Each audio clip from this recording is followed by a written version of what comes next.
بسم اللہ الرحمن الرحیم۔ السلام علیکم نائنتھ کلاس۔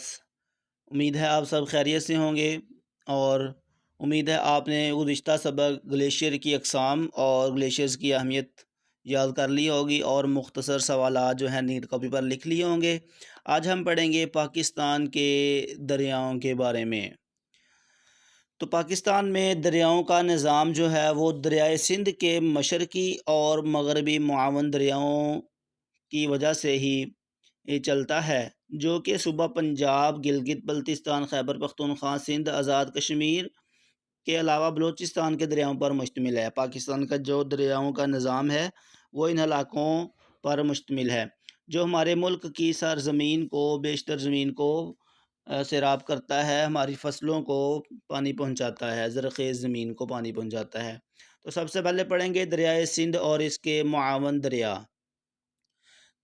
دریائے سندھ پاکستان کا سب سے بڑا دریا ہے۔ اس کو انڈر لائن کریں ایم سی کیو کے لیے کہ دریائے سندھ پاکستان کا کون سے نمبر پر ہے دریا، سب سے بڑا دریا ہے، جو پنجاب کے بھی ایک بڑے علاقے کو سیراب کرتا ہے، پانی مہیا کرتا ہے فصلوں کو۔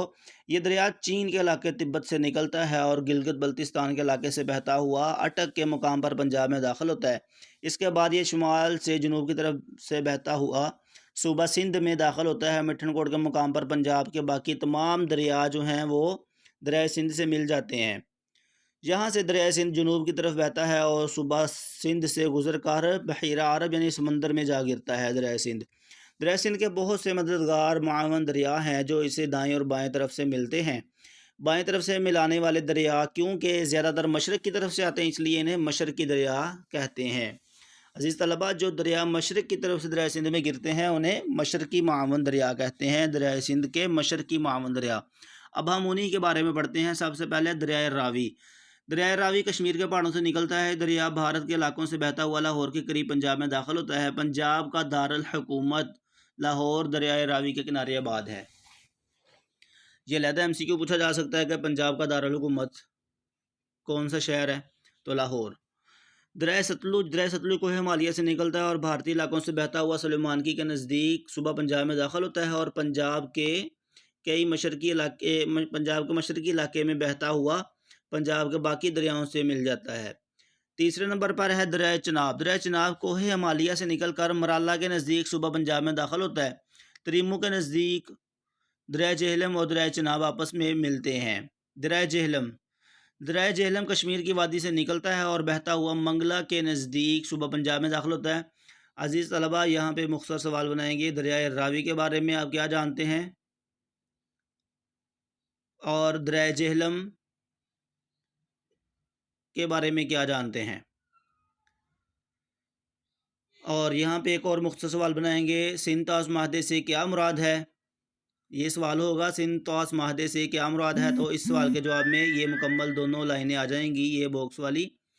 تو اس سوال کا جواب ہے 1960 میں سندھ طاس معاہدے کے تحت 3 دریا سندھ، جہلم، چناب پاکستان کے حصے میں آئے، جبکہ دریائے راوی، ستلج اور بیاس بھارت کے حصے میں آئے۔